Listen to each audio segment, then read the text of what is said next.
Superman kicks off the new era of the DC Universe under James Gunn. But is James Gunn enough to resurrect the Man of Steel after the dismal success of DC under Warner Brothers?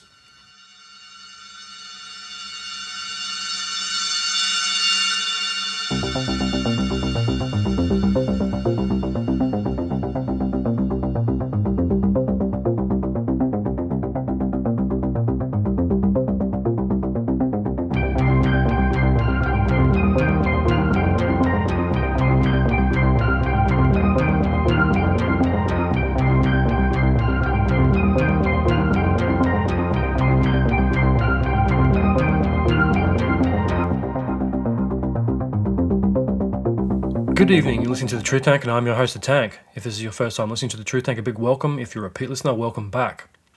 Chapter 1 of The Lie of Communism is out now, wherever you get your podcasts from. Give it a listen and a 5-star rating and review. It'd be much appreciated by me. I'm aiming to get a new installment of The Lie of Communism out every month to keep up the continuity. I'm not sure how long it's going to be overall. It's going to be pretty fucking long though. There's a lot of chapters and a lot of stuff to get through, but it's going to be well worth the wait. So definitely stay tuned for that. And if you haven't listened to The Lie of Communism or the prologue to The Lie, what the fuck are you waiting for? Go ahead and listen to it right now. Tonight's episode is another installment of the Weekly Tank. It's another film review. Tonight's film is the hotly anticipated revival of the DC Universe, Superman. But before the review, we're going to have a look at the Snyderverse and try to figure out just what went wrong for DC under Warner Brothers. So without further ado, let's get into the episode. This is episode 83 of The Truth Tank, Superman review, rebooting, reinventing, and revitalising the Man of Steel.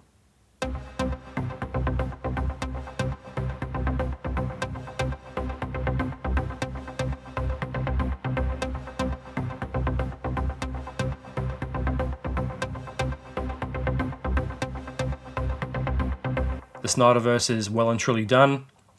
It's time to move over and make way for the Gunnverse, or the James Gunn universe. Writer, producer, director James Gunn was given the reins of DC a few years ago to revive and revitalise DC IP and hopefully do it right this time.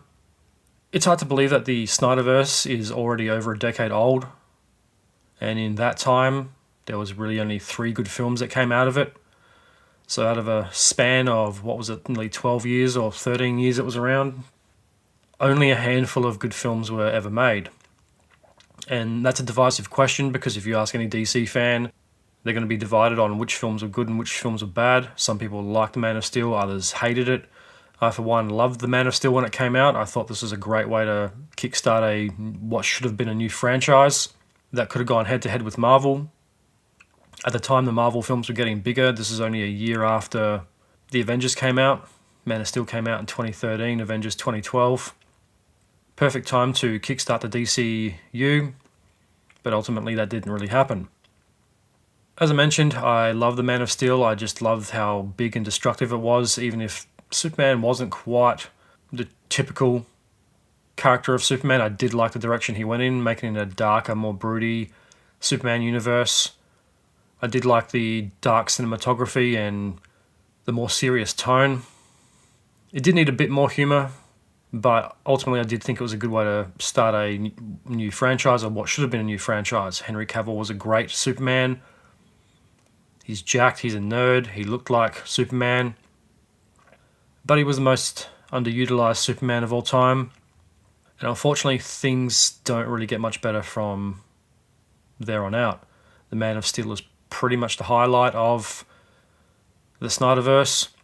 Justice League was good, but more on that later. For those that don't know, James Gunn directed the Guardians of the Galaxy films for Marvel. He also directed the Suicide Squad for DC, which in itself was a reboot of the first Suicide Squad, which was a fucking train wreck of a film. The Suicide Squad is what the first one should have been. James Gunn got it. It was violent, it was over the top, it was offensive, it was everything the first Suicide Squad should have been. That's what you get when you hire David Ayer to write and direct a superhero film. I could do a whole podcast on that guy's films. I mean, fucking talk about a hit and miss career. Yeah, he wrote Training Day, but he didn't direct it. Training Day is overrated. Fury was good. That fucking Elf movie he made with Will Smith and Joel Edgerton, it was okay, but it was kind of weird. It was more or less a fictionalized version of racism in America, except it was with troll ogre things, elves, and humans. It was alright for a Netflix film, but yeah, kind of forgettable at the same time. Some of his latest films, like The Tax Collector and those ghetto cartel movies he makes, are fucking trash.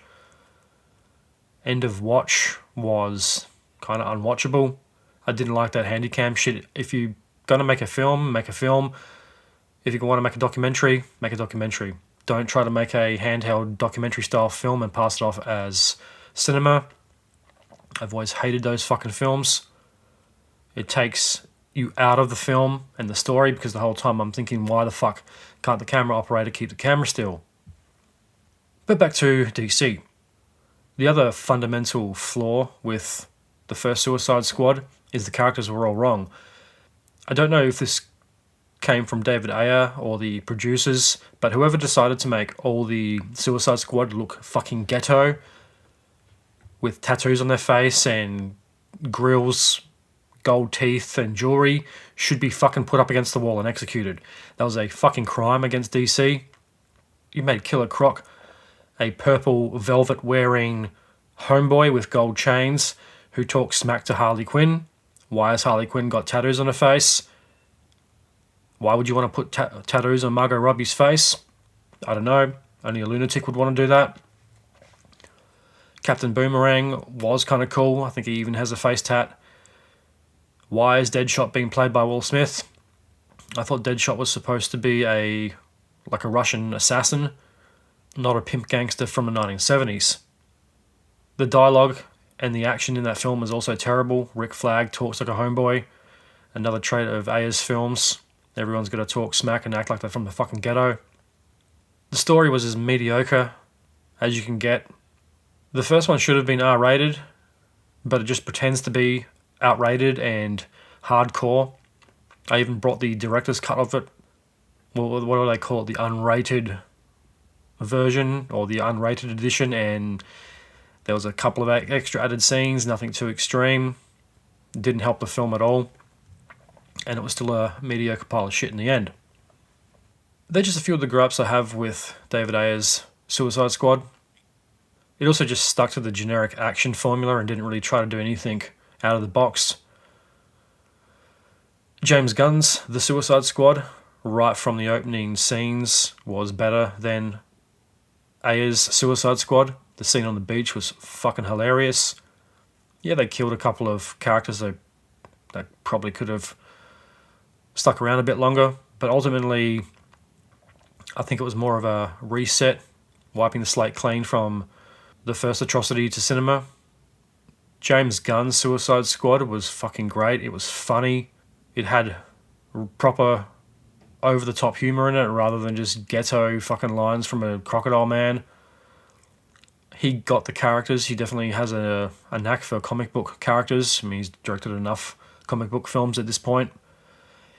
But you could also tell he was transferring some of his Marvel experience onto DC. They did set it up for another one. Unfortunately, we never got that. I also got the sense that it could have been connected to a bigger story, which once again wasn't really capitalized on by the morons at Warner Brothers. Harley Quinn was more over the top. She was more deranged, which is how she should have been the whole time. The higher rating also meant more swearing, violence, and authenticity. The bad guy was good. It was just over the top the whole way through, and Sylvester Stallone as King Shark was fucking hilarious, and it just proves that if you have the right director and writer behind a project, you can make anything good. It was also the last hope that DC under Warner Brothers was going to produce anything watchable, and James Gunn's Suicide Squad was one of the 3 best DC films of the time, which is pretty sad because They produced 15 films in just over 10 years, and there's really not many of them that were that good. I mean, I liked Man of Steel. I thought that was one of the better ones. Batman vs Superman, average at best. Suicide Squad, mediocre. The first Wonder Woman was pretty good. I did like that. I do like things that are set in the past, and having a superhero film set in World War One was pretty cool. It was similar to the first Captain America, the first Avenger, being set in World War Two. But Wonder Woman worked. Gal Gadot, yeah, not the best choice for Wonder Woman, I don't think. She's too skinny. Justice League comes after that in 2017. Average theatrical version was, pretty mediocre. Didn't really stack up to the Avengers. And as you would know, I'm not the biggest Marvel fan, but the first Avengers movie is a fucking action masterpiece. I think it's by far the best Marvel film. It just had everything in it. A 2-and-a-bit hour destruction derby. Much like the Man of Steel. When I like those type of films too, I love it when a lot of things get destroyed, where entire cities get blown away by superheroes. I love mega destruction and the art of destruction in films. Man of Steel does it perfectly. So does the Avengers, where they blow up most of New York. That was one of the best parts of the film. And why did the Avengers work so well? Because Marvel invested the time, money, and effort to produce all the standalone films leading up to the Avengers, so the hype and anticipation had been built by then.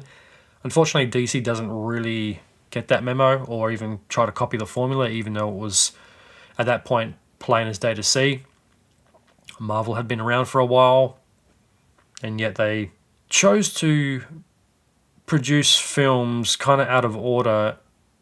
There doesn't actually really seem to be any order or purpose of releasing the films that they chose to bring out first. Like, why would you bring out Man of Steel, then Batman vs Superman, then Suicide Squad? Shouldn't it have been Man of Steel, Batman standalone film, Wonder Woman, Cyborg, Aquaman, or alternatively Man of Steel, Wonder Woman, Batman, Aquaman? Get the 3-4 big heroes out of the way, like Marvel did with Iron Man, Thor, Captain America. Then you can all introduce the minor characters into those films. Next comes Aquaman, followed by everyone's favourite Shazam, Birds of Prey, which was, I think, probably the worst film DC has ever produced under the Warner Brothers era. Wonder Woman 1984, divided again. That's another iffy one. I didn't mind it. It wasn't as good as the first one. The Suicide Squad was, probably the best, up there with Man of Steel. Shazam, Fury of the Gods. Can't even really remember any of that film. It was pretty shit. The Flash, the other one that divides the fans. I didn't mind it. Yeah, it gets a lot of shit for all the special effects and the AI use in it. And it's very underdone visual effects, most notably the baby scene, but it is a good film. I do like The Flash. The TV show is better. But it was a watchable film, and bringing Michael Keaton back as Batman might have been a marketing ploy to get older fans back, but it still worked. The alternative timeline thing was interesting as well. It's definitely trying to do the Marvel thing of opening up the multiverse. That was good. Blue Beetle didn't bother seeing. And Aquaman: The Last Kingdom was, another very mediocre, forgettable film. So all in all, a wasted opportunity, I say. The most baffling thing about the Warner Brothers era is, how do they not make Superman 2 or a Batman standalone film? That's what everybody wanted. Everyone wanted the Batman standalone film. It was a couple of years after Nolan's Dark Knight trilogy. Everyone was frothing for Batman. You had physically the perfect Batman in Ben Affleck. Batman is supposed to be fucking big. And you had an actor that was, 6'2", 6'3", broad-shouldered. It was an older, more grizzled veteran Batman. He was perfect for Zack Snyder's interpretation of Batman, and somehow we never ever got the Batman standalone film. Even though Ben Affleck was going to direct it and he had written it, Warner Brothers just delayed it and never made it. And what I think one of the weirdest things about that is at the tail end of DC under Warner Brothers, Matt Reeves brings out the Robert Pattinson, the Batman, which is one of the best interpretations of Batman. It was most like the comics and video games. It's a lot like the Arkham games and some of the comics. We actually get to see Batman as a detective, and I think he's only got a couple of scenes where he's actually Bruce Wayne in it. Most of the movie, he's in the Batsuit. That comes along in 2021 or 2022, proving that people love Batman, and it made, a fucking $1 billion or something like that. And yet no sequel. That keeps getting pushed back. The sequel for that was originally planned for 2023, 2024, then it was 2025 and 2026. What is the holdup? I do not get why Warner Brothers is so reluctant to make Batman films. You could put a Batman film out every 2 years and they would all make $1 billion. People fucking love Batman. He's been around for fucking ever. I do not get why you wouldn't launch the Warner Brothers DC films with Superman, followed by Batman, followed by Wonder Woman, followed by fucking Aquaman. It doesn't make any fucking sense why the executives completely ignored making Superman 2 or Ben Affleck's Batman film, which would have been fucking great. And the most retarded thing about that whole era is they made 2 Shazam films. No Batman standalone film, no Superman 2. They put all their time and money into making 2 Shazam films and 3 films that had Harley Quinn in it. Birds of Prey was fucking dog shit. So what, Harley Quinn is more interesting than Batman and Superman? The second film is Batman versus Superman, and there's really not a lot of explanation to where Batman is. We know he's pissed off, older, he's angry, and apparently he kills people now. Maybe some background into where Bruce Wayne was and Batman was at that time in the Snyderverse would have been better at setting up the conflict in Batman vs Superman, because it's utterly retarded why that film was even made. Batman doesn't like Superman because he's brought a war to Earth and he's destroyed a lot of shit. But realistically, a fight between Batman and Superman would have been like 3 seconds. Superman would have just picked him up and thrown him into the sun. Kind of stupid. It seems whoever was in charge of these decisions should have been fired many years ago. If DC at the time were so concerned about copying Marvel, maybe they should have just copied the formula a little more literally. Because at the time, Marvel was just crushing every other movie. They were producing, 2 to 3, sometimes 4 films a year. There was more Avengers films planned. There was a overarching plan for DC, for Marvel, especially the 4 Avengers films. Second one's kind of the odd one out, but 2 and 3, back-to-back sequels. All roads led to Avengers Endgame. They had a plan for Phase 1 and Phase 2 and Phase 3. DC seems to be just throwing whatever at the wall and hoping for a hit. They didn't have a plan for anything. Zack Snyder cops a lot of shit, but it's not all his fault. Obviously, a lot of the responsibility has to come down to the executives at Warner Brothers and DC. I think he probably had too much creative control, but his films, at least, they have some continuity between them. There is some connection, where the ones that come after are just a fucking mess. They're all over the place. Yeah, they all connect in a way, and there's always the name drop of Superman in the Shazam films and those kind of things. But the timeline and just how they connect together is just fucking all over the place, unlike Marvel, where everything is linked.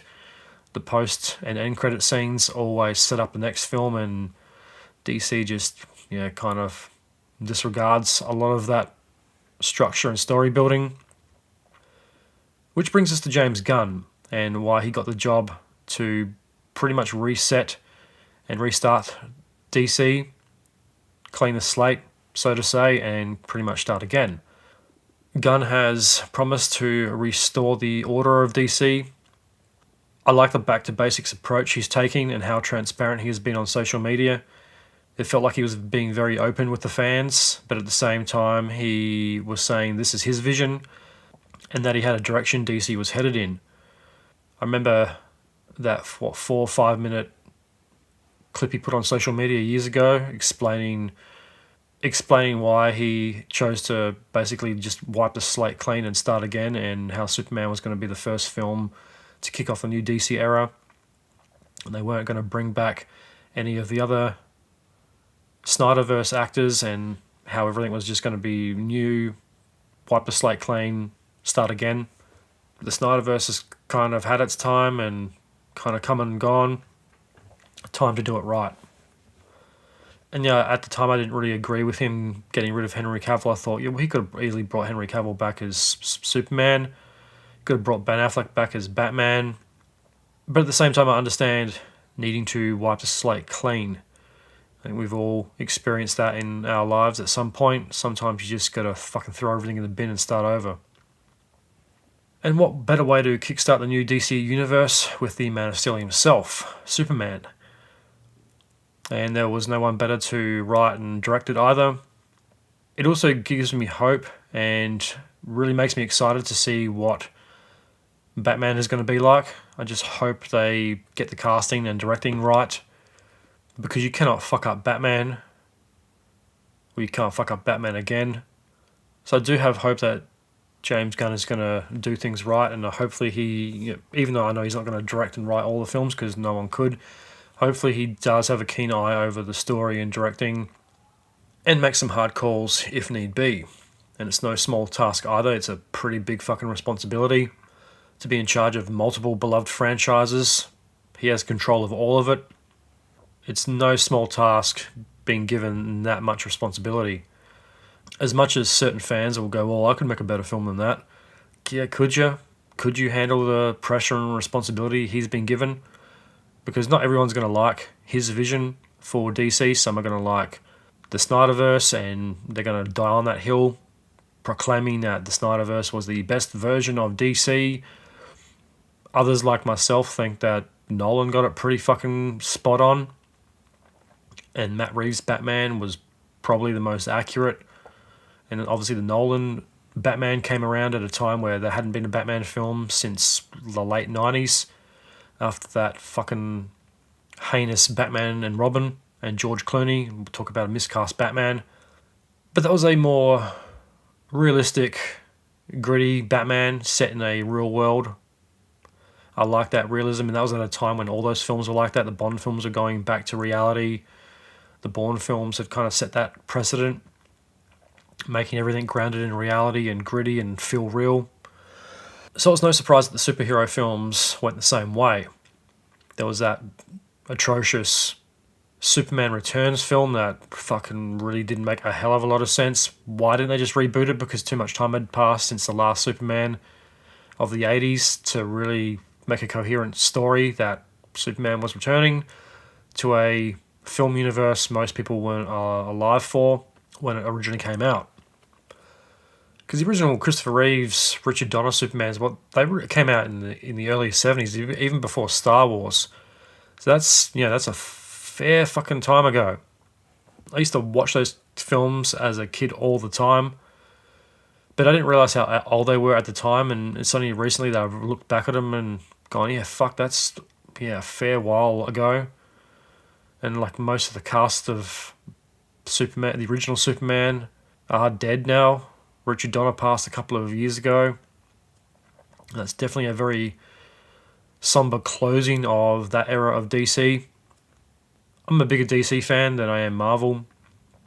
I always thought Marvel made better continuing overarching story films that led into the collaboration films with multiple superheroes. DC was always better at the standalone stuff. They just were a bit more epic, didn't hold back as much. There was parts of the Snyderverse that I did like. I don't think it was the best version of DC, but it could have been something really special. Justice League had all the elements. They had probably at the time the best Batman, the best Superman. A lot of people didn't like Ben Affleck's Batman, Batfleck. But as I said before, he was physically probably the best choice for Batman, because in the games and the comics, Batman is always a big guy. He intimidates and overpowers his opponents, and you can't really do that if you're 5'10". I know Michael Keaton, that's the way they kind of went, was the scrappier boxer, but he's too small. Even Christian Bale was too normal height. The way that was filmed made him look bigger than he actually was. But there's that scene in The Dark Knight where he's fighting the Joker and the Joker's got a couple of inches on him. It's not quite as intimidating as having a Batman towering over a Joker or his opponent. Back in 2013, I went to Melbourne to watch the British and Irish Lions play the Wallabies, and there was a Hollywood costume museum set up in near Federation Square somewhere. I was there for a couple of days from Thursday to about Sunday, so I think it's on the Friday I went to the museum and they had a whole bunch of costumes and props and people's Oscars and stuff from various films. They had one of the original cars from Mad Max, the old Ford V8 Interceptor, which was pretty fucking cool. They had Cate Blanchett's Oscar, and they had a whole range of costumes from very famous films. They had Arnold's Terminator 3 leather outfit, Johnny Depp's Pirates of the Caribbean, Daniel Craig's 007 suit, and talk about a shorter gentleman. John Wayne's outfit from one of his westerns. I knew John Wayne was a big dude, but when you see his costume, because when you first walked in, they had John Wayne's outfit from, I think, the Cowboys. It was right next to Arnold's Terminator 3 costume. And talk about a fucking huge man. John Wayne was bigger than Arnold Schwarzenegger in the chest, and he obviously wasn't a steroid-filled bodybuilder. I think Arnold's chest was like 52 inches, the jacket. John Wayne's was like 50, which is pretty fucking impressive. He was taller and much more solid. It was surprising seeing it. I looked at it and thought, fuck, that would be baggy on me. Because every time I looked at the costumes, I thought, could I wear that? Sizing myself up against the costumes. I was surprised by how naturally big John Wayne was. But going around looking at all the costumes, they had Christopher Reeve's Superman, original Superman costume, Tobey Maguire's Spider-Man costume, Michelle Pfeiffer's Catwoman. And on the wall next to the Catwoman costume was Christian Bale's, I think it was the Batman Begins or the Dark Knight costume. I think it was the Dark Knight. The more modern bat suit that he changes into. The one that was more like a functioning set of armor that he could turn his head. It was pretty fucking short. The actual costume, when you see it up close, is pretty intimidating. It is a bit freaky seeing the pointy ears. So you can imagine how freaky it would be to be attacked or fighting someone dressed like Batman. But it wasn't the tallest costume in the world. And it was a bit surprising, and I thought, fuck. Batman really has to be physically imposing. I know that, like I just said, it's a scary kind of costume, but if you have a solid, tall guy dressed as Batman, it's much scarier than a shorter Batman. So Ben Affleck had the size to pull off Batman. I didn't really like the costume when I first saw it. I didn't like the short ears, but it grew on me over time, and I thought, that's kind of like the Frank Miller Dark Knight Returns, whatever it's called. So after enough time, I thought, it's kind of cool. We haven't really had a short-eared Batman before. They've always kind of been long, pointy ears. So maybe shorter ears will work. The dark grey and black costume was a nice change too from the all black. I remember watching the Michael Keaton Batmans as a kid on VHS, and you fucking couldn't see anything. You could just see the yellow logo most of the time, and his face. Everything was so dark in those films. And that brings us to the Superman costume. Remember when I first saw the new retro-inspired Superman costume, I didn't really like it. I was never a big fan of the red jocks. I thought the current costume was a bit loose around the edges as well. They should have gone for a tighter fitting costume. Wasn't a huge fan of the new S. But at the same time, I do like retro, and it grew on me, especially the yellow Superman logo on the back of the cape. And I think that was also a little bit of the legacy from the Snyderverse, where he changed everything to be more realistic and dark and broody, and got rid of the red jocks and a lot of the colour out of the Superman suit and made it darker. That was cool for what Snyder was doing, but then I thought, this is kind of James Gunn putting his own stamp on things, taking things back to basics, make it more retro, and like the Christopher Reeve Superman, and it started to grow on me. I did like the look of the city in the trailers as well. It's a bit more bright and colourful Because that was the other problem with the Snyder films, is everything was so fucking dark and broody. It's like, can you have a little bit of humor in these films? Metropolis and Gotham were just dark all the time, and you really couldn't tell one from the other. But maybe one of the most welcoming features of James Gunn's Superman was the humorous tone it's taken and the return to its retro roots. Because Superman was always funny, or Clark Kent is a fucking dork, he's a nerd. Henry Cavill really wasn't that. He was too serious, he was too jacked. He wasn't goofy enough. That goes back to Snyder trying to make everything fucking so intense and so dark. Ben Affleck's Batman was no fun either compared to Christian Bale. I know they've kind of gone the opposite way with that with Robert Pattinson. He's like the emo Batman. But there was some humour in those films, especially with the scenes with him and Catwoman. Christian Bale's Batman was the funniest, but the Ben Affleck one was so dark and angry all the time, and this would have gone back to... And this goes back to why the fuck didn't they make a Batman standalone film so we could get a bit more explanation to why he was so pissed off. Before I keep rambling on about costumes and retroness I like about the new Superman, let's have a better look at the catastrophe that was the Snyderverse. Where did it all go wrong? Is it purely Zack Snyder's fault, or do the executives at Warner Brothers and DC back then owe some of the responsibility? And how did they get the formula so wrong? So going right back to the start of the Snyderverse, all the elements were there to make a truly great cinematic franchise. But how do they fuck it up? The cast was great. They had, as I mentioned before, they had a great Batman, Superman, Aquaman. As much as I like Jason Momoa, you could have picked a dozen other actors that probably could have played that role. Jason Momoa did make Aquaman cool though, because after all, he's a dude that carries a trident and talks to fish. Jason Momoa definitely added a lot of humour and his own personality to the role, and a lot of fashion sense in the first film with the wristbands and the leather vest and the bohemian biker style he has.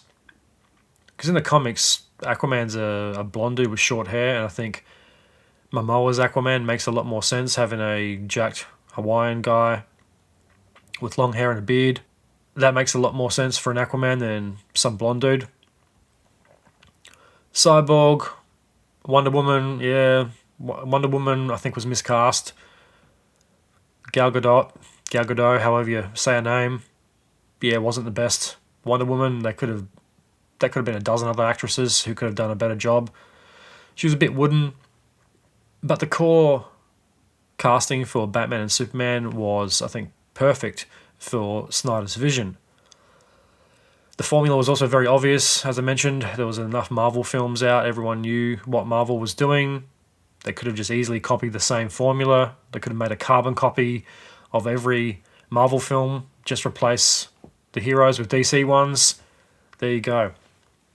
They didn't even necessarily have to just blatantly copy Marvel either. They could have just copied the best bits of Marvel, who at the time had already been around for a while.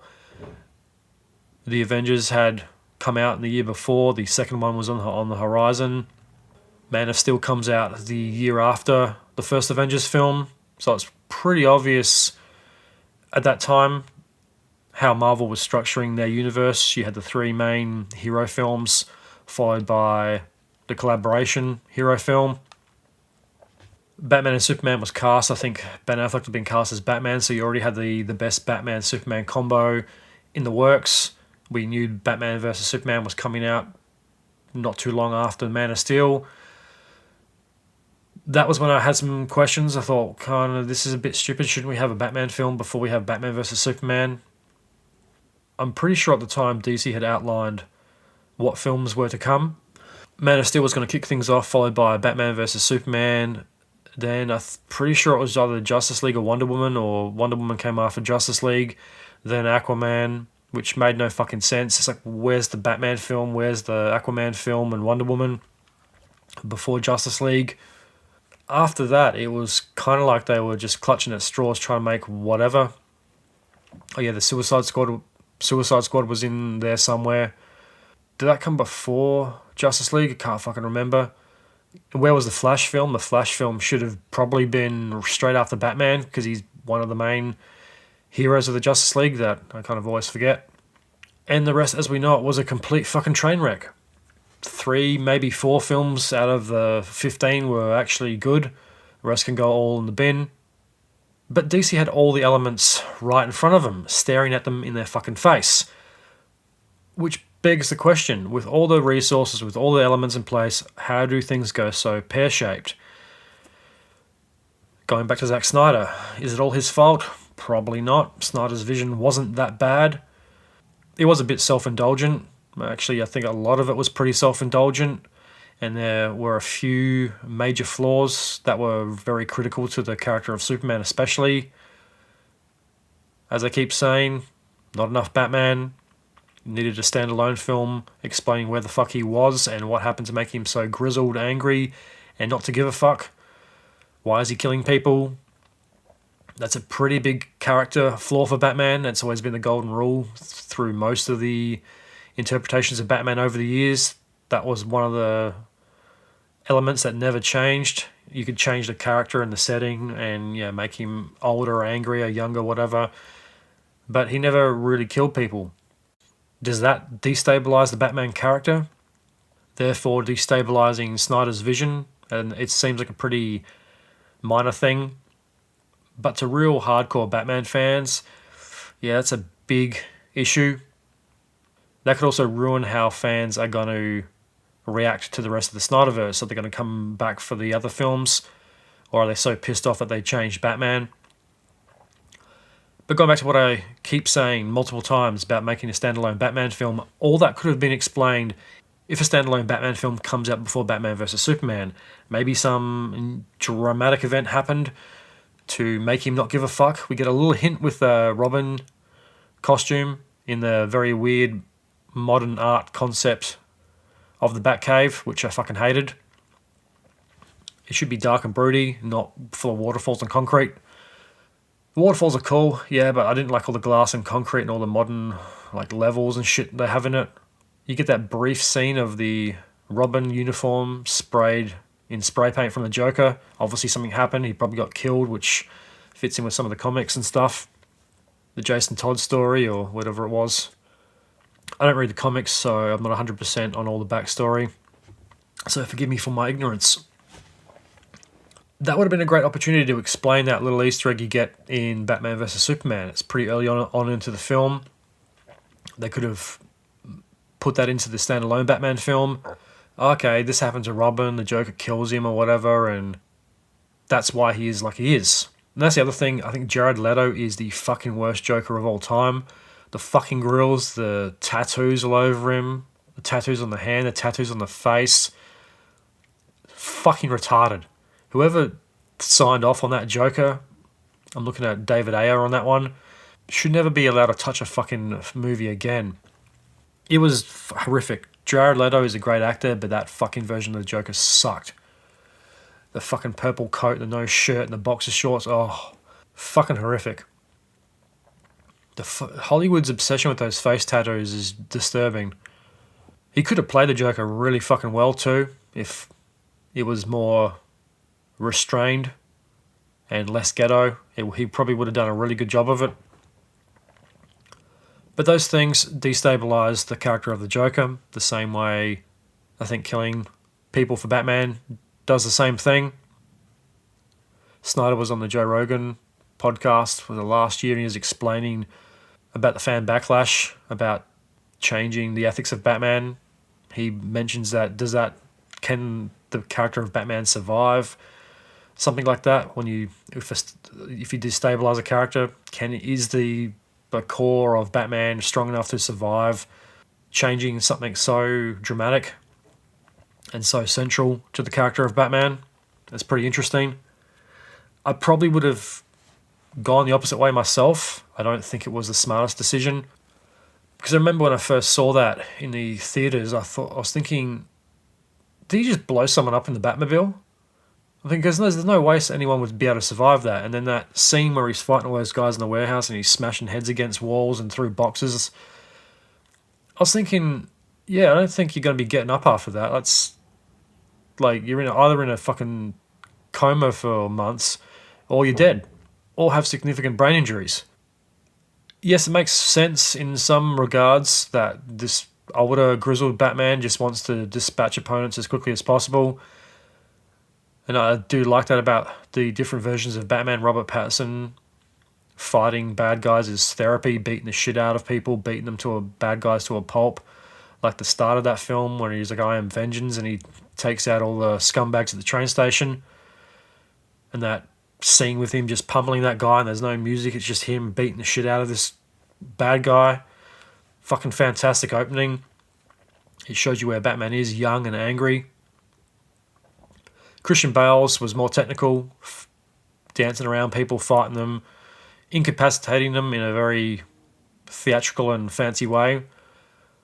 Batfleck dispatches them as quickly as possible. He just doesn't have time to fuck around and fight people anymore. Doesn't want to get injured. Just take the bad guy out as quickly as possible. The only problem with that is he has a pretty big kill count by the end of that film. The other unanswered questions from Batman vs Superman is, why is Wayne Manor burnt to the ground? And yeah, once again, get the standalone film. Maybe the Joker attacks, finds out who Batman really is, burns down Wayne Manor, kills a bunch of people close to him, including Robin. This is why he doesn't care. But we're kind of left to fill in the blanks ourselves. Another thing Snyder brings up was, if you do change a fundamental part of a character, does it add or take away from it? And his point of view was, we've seen Batman obey the rules in so many movies and not kill people. I wanted to do things a little differently, and yeah, that's fine. That's cool to do that with a character. And yeah, like, how many versions of Batman have we had, and they've always had the same morals? Which is an interesting point, because Batfleck does get some redemption by the end of the film. If they had have made that a bit more clear in the film and focused a little bit more on it, rather than some of the stupid political angles of Batman vs Superman, you really could have felt sorry for Bruce Wayne and Batman by the end of the film. You could have gone, okay, well, this is why he's done this. This is why he's killing people. He's earned his redemption. Now we can get back to the old Batman that we all like. There was a way he could have done both things if he had done it a bit more intelligently. Because Batman's a complex character, as we all know. And the other thing with him branding the bad guys is, if you get branded in jail or something like that, as he explained it, which wasn't really well explained. He brands them and then they go into jail and they most likely get killed because it's like a Batman, they got caught by Batman, or it's like a Batman snitch mark or something like that. If there was more emphasis on that, maybe a couple of guys get killed in jail or something like that because they got the brands, and then he sees the error of his ways by the end of it, because of Superman has brought the light out of Batman again. He's brought him back to the world of being a hero due to his sacrifice. That was a story angle that really could have been really powerful and compelling. And then Batman wants to be all virtuous going into Justice League, or Batman Part 2 or whatever. There was a way he could have done it more obvious and a hell of a lot smarter than the interpretive way he does it in Batman vs Superman. And I can't help to think that movie would have been all the better for it if they had have gone on that Batman arc, because half that film is like building up Bruce Wayne's story. Again, I've mentioned it 100 times, but like the start of that film is so frustrating because you've got the backstory we already fucking know. We already know what happens to his parents. You don't need to have a fucking 9-minute slow motion montage of what happens to the Waynes. We know it. Let's move on. Get straight to the action. Man of Steel does the same thing, but I think it's a bit more necessary. It's a hell of a lot different to the origin story of Superman we've seen before. The whole start of that film is a massive special effects extravaganza. You see Krypton breaking apart. We haven't seen that yet in a Superman film. It's always post arriving on Earth, so that was cool. I think that was necessary for Man of Steel to set up the world and the vision of the Snyderverse going forward. Batman, on the other hand, we just needed to know where he was right now. He's an older veteran Batman. We didn't need the whole parent story again. The start of that film should have been, if they weren't going to do the Batman standalone film, should have been what had happened to Wayne Manor, what happened to Robin, what happened to Batman in the 10 or so years before Superman arrived, to make Batman like this. Why is he angry and grizzled? Superman being relatively new on the superhero scene, and having Batman, he had been around by about 10 years at that point, so he's early mid-40s Batman. That would have been a really cool fucking place to introduce Ben Affleck's Batman. That's the direction I would have gone if they weren't going to make the Batman standalone film, explain where Bruce Wayne and Batman are right now. Explain why he's killing people. Explain why he's branding people. Explain why he's doing this a bit better, and then it becomes a bit more compelling, and then when he gets redemption by the end of the film, it's all the more powerful for it. It's not just Batman this has happened to either. There's plenty of characters that have undergone some pretty extreme character evolution and it's backfired. I can say the same thing for Luke Skywalker in The Last Jedi. He's a pussy living on an island and he's abandoned his friends. That is not the Luke Skywalker from the original trilogy. And yeah, cool, Rian Johnson, you can go make a subversive Star Wars film, but do it on your own time and don't make it part of the Skywalker universe, because by itself that film is different. It's okay. It doesn't connect to the other films. There was obviously no plan for the Disney sequel trilogy. It was just a cash grab, as I keep saying. I hated all of those films. I just think with some planning, they could have been really special, like the Snyderverse, but the corporate side of Disney got in the way. Let's make it nostalgic. Let's make a cash grab. Let's put some of the old actors in it so everybody comes back. Let's give them the same regurgitated story about a orphan living on a desert alien planet somewhere who ends up being the prophesized bringer of balance to the Force. We've seen it all before. But what he did with Luke Skywalker was fucking criminal. It's been a long time in between Return of the Jedi and the Disney trilogy, but the way they leave The Force Awakens with the handing the lightsaber, the cliffhanger ending, and then the way they bring it up again in The Last Jedi was just fucking retarded. You're throwing the lightsaber over his shoulder. That's not a very mature Jedi Master. Zack Snyder definitely has his own unique directing style. His films always have a certain look about them, and I think they do fit very well with the comic genre, like 300 kind of reset the bar for what a comic book film could be. Very stylistic and in your face. He loves to use a lot of slow motion, and I think he probably overdoes it a lot, and there's a lot of scenes in his DC films where he definitely overdoes it. He has a lot of cliches he likes to use, but on the whole, I think his directing style did work with Man of Steel and Batman vs Superman and Justice League. I like his dark cinematography, that kind of gritty kind of look he was going for, with the bursts of colour from like the superheroes' uniforms. It was definitely overdone sometimes. There was a lot of overly dark scenes, but I think his style definitely does suit comic books. It did work very well with Batman. Superman, Man of Steel probably could have been a bit lighter. I did like the film. I did like what he did with it. I do like that interpretation of Superman. But there were some scenes where it's so cold and dark looking, one of which being the interrogation scene, when he's being interrogated by the army. It's unnecessarily dark. It looked like a scene from a war film and not a comic book film. And he's certainly not the only director to make a comic book film look very dark or use the darkness. I mean, the Batman films have always used the dark and varying shades of black to tell a story.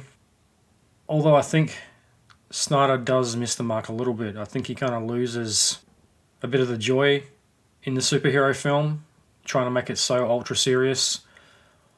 Especially some parts of, well, I'd say the whole first half of Justice League is just so fucking dark. It's about Superman bringing hope and he's dead for half the film. And then there's this thing, is he going to turn into bad Superman and kill everyone? It's like, can you just have a little bit of fucking humour? Just maybe lighten it up. He does take things a little too seriously. But he's not the only one responsible Warner Brothers and DC also have to take their fair share of blame. Did they help or hinder the overall vision of the film? Or did they prevent the origin films from going ahead, leaving Snyder to try to fit everything into Batman vs. Superman and try to make a coherent story out of a series that never really had much of a plan to begin with?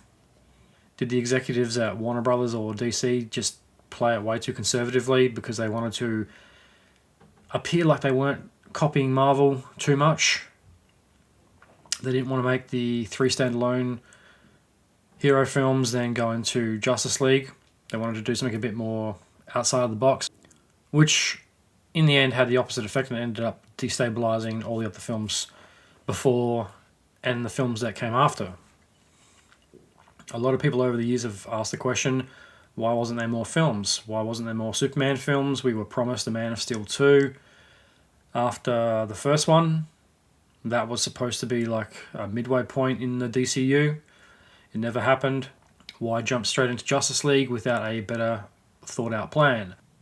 And I think that answer to that question is pretty obvious. There was no fucking plan for this series. I think they started off with a basic direction to go in and became so flustered and confused chasing their own tails, putting too many projects into production, having some not pay off. Because I don't think Justice League was the highest grossing film ever made, neither was Birds of Prey. And ultimately that's all the bean counters care about is the bottom line.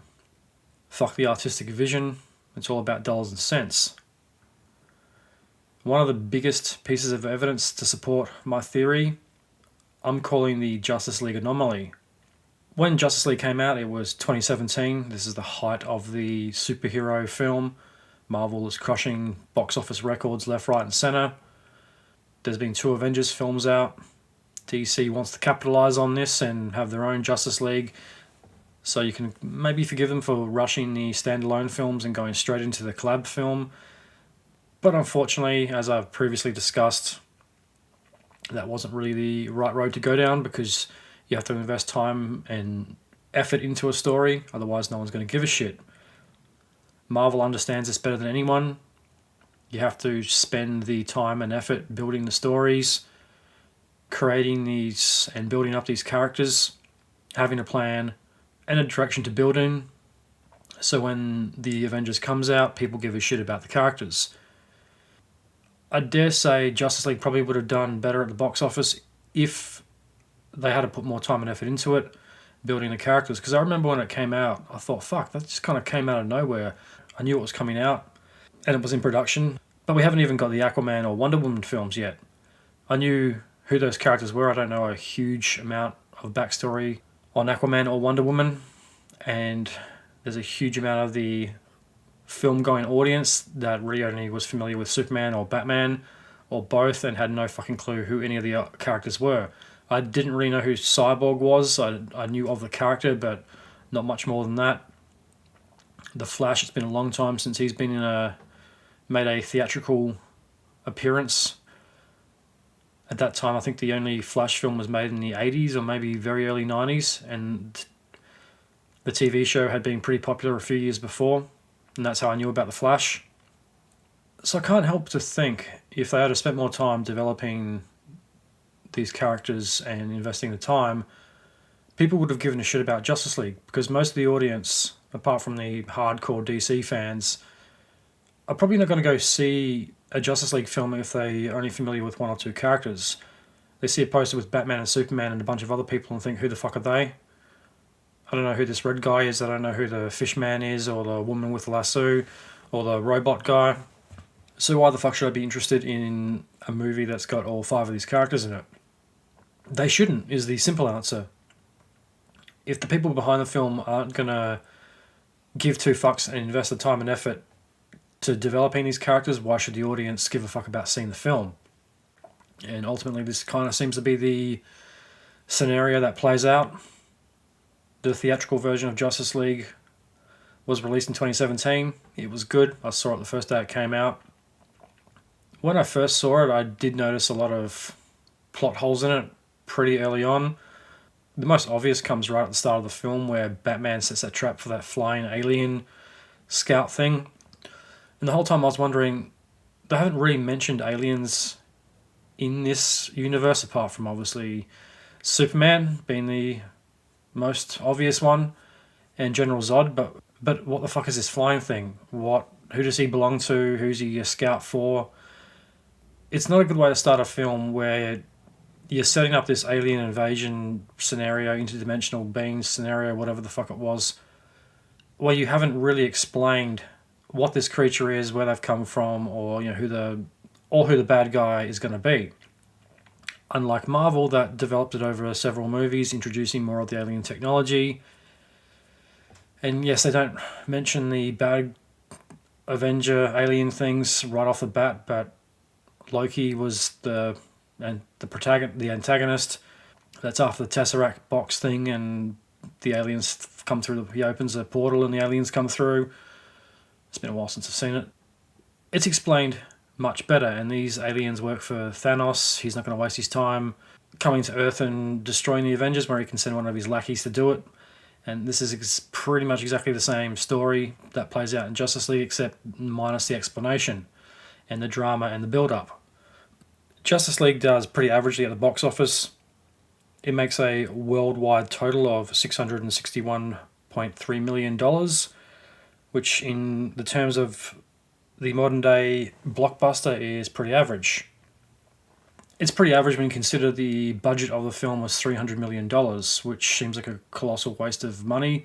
How the fuck did that film cost $300 million? And that's comparable to the budget of the first Avatar that pushes new technology and more or less invented the new 3D camera to shoot the film on and a whole new system of making films. So $300 million seems like a ridiculous amount of money. It seems like the studio was just cashing in on the Avengers craze, and DC wanted some of that Marvel money. So when the theatrical version didn't do that good, there was this big online push to release the Snyder cut of the film, because somehow that version was going to answer all the questions, and there were many left by the theatrical version. The Snyder cut was good. It was big and bloated and very unnecessarily long. What is it, like 4+ hours, and it gets quite tedious to watch. I don't like that square aspect ratio the Blu-ray comes in either. It should have been a much more theatrical look to it, but I know it's Snyder's vision to make a billion-dollar film that was not released in theaters onto Blu-ray and make it look like it was made on a 1980s television set. Bit of a waste, in my opinion. Like I said, the film is good, it's over the top, it's self-indulgent, and for me it raised a lot more questions than it was meant to answer. It's also very annoying and really frustrating because it gives you a little taste of what was meant to come next, but it never does. They fix up the bad guy in terms of visual effects, and they make a more fleshed out bad guy in whatever the fuck that thing was called, Steppenwolf. I think the best part of the Snyder Cut are the scenes with Darkseid. You get this taste of where this story was supposed to be going, and maybe Zack Snyder had it right, but faced a lot of criticism and battles with the executives. Because if this film was released, obviously you can't release a 4-hour film theatrically, but if they could have trimmed that down into like a 2-part film, taken a risk, which obviously paid out because the Avengers does it a couple of years later, that could have been a really cool way to kick off the Justice League. Or I think maybe making 2 films before that and then saving that as the final in the Justice League is probably a better direction to go in. But Darkseid is the big bad guy of the DC universe. It combined all the elements of DC. It had the backstory with the metahuman gods, with Zeus and stuff, and set up the entire backstory. It introduced some elements from the Green Lantern and Wonder Woman and all the franchises and all the different heroes from DC. But ultimately, it's the series that never happens. And as I said, it was good. It could have really had the fat trimmed. It could have been a really good film because given the chance, I'd probably watch the theatrical one over the director's cut. The theatrical one only takes, 2 hours and 20 minutes to watch. The director's cut is so long and so bloated, and I don't really think it adds a lot to the overall story of Superman, Batman, and co. And as I mentioned, it does a good job of building the myth and the backstory to the other DC heroes like Aquaman and Wonder Woman and Cyborg. But I don't think it really does anything for Batman and Superman, because half the film, the theatrical version anyway, and for most of the Snyder cut, Superman is dead, and then when he wakes up, he's pissed off. I think Superman needed to come into the film a lot earlier. The black suit is cool. It's explained well, but at the same time, yeah, I wouldn't have mind seeing Henry Cavill wearing the normal Superman suit. Maybe save the black Superman for the sequel. It does, yeah, some things very well, but I don't think it really adds to the backstory or the mythology of Superman or Batman. And it is annoying because it does a very good job of building that mythology around Darkseid and what's to come, and does set up sequels perfectly and introduces a couple of characters like the Martian guy right at the end of it. And the whole time I was thinking, who the fuck is this guy? Really, in the end, it just proves to be a bit of a waste of time because, yeah, nothing was to come of it. The one positive is it does show the power of fans on the internet. If they petition something, they can get a movie released or changed, and it shows you that people power isn't dead yet, which was probably the one truly great thing to come out of the Snyder cut. But yeah, it's not the masterpiece a lot of people like to think it is. It's good. It's about a 3.5 star film. Should have been 5. It just raises too many questions for me that really go unanswered. And unfortunately, the Justice League's legacy is a very sad and annoying one. It leads to a bunch of nothing sequels like Aquaman 2, The Flash, and yet still we get no Man of Steel 2. And this is, nearly 10 years, 8 years after Justice League came out. No Man of Steel 2, no Batman standalone film, another film with Harley Quinn, a weird spin-off Joker film, a shit Joker sequel, which turned out to be a giant fuck you to anyone who liked the first one. And there wasn't really a hell of a lot else. I think really the only surprising glimmer of hope during that whole dark period of DC was the Batman film. It comes out just before Aquaman 2 and the Joker 2, so right at the end of that Warner Brothers DC run. The writing was well and truly on the wall back then. It had been officially announced that Aquaman 2 was going to be the last DC film to be made in the Snyderverse before the James Gunn takeover. The Batman proved that there was still some hope in the ocean of chaos that DC fans had just gone through, that DC could be great again. And this was, around 2021, 2022. Still waiting on the second one. The details and release date have changed so many fucking times I don't know what to believe about that movie anymore. I do hope it gets made. But it did prove that DC wasn't dead. Batman certainly wasn't dead, and it just really proved more than anything the right director and the right story could make a really fucking good film. And it's kind of poignant that the Batman, this film that kind of comes out of nowhere, it's not connected to the Justice League or the Snyderverse. It's just standalone film, which is weird that Warner Brothers would greenlight a standalone Batman film while the Snyderverse is still going on. I know this is kind of at the tail end of it, but when it was in production, I don't think it had been killed off and put in the scrap bin. I don't think it was official that they were going to end it. And a lot of fans were like, what the fuck does this Batman connect into the Justice League? Is this the Ben Affleck Batman? And then it became very apparent that it was his own thing. Interesting, Warner Brothers would go that direction. And this also makes me think that maybe there was some friction over Zack Snyder's vision. Maybe there was a problem with the Ben Affleck script. Maybe they just didn't want to make it. Maybe they wanted to have a completely different Batman. But it makes me think there was something going on behind the scenes that none of us will probably ever know about. Because if they put that money into making a kind of a standalone Batman set in a different timeline and universe. It was more of a retro Batman. Kind of seems like they obviously weren't done with Batman, or they didn't think that Batman's box office revenue had dried up completely. One of my big concerns when James Gunn took over was he going to keep the Batman as a separate thing, or was he going to cancel that and wipe the slate clean?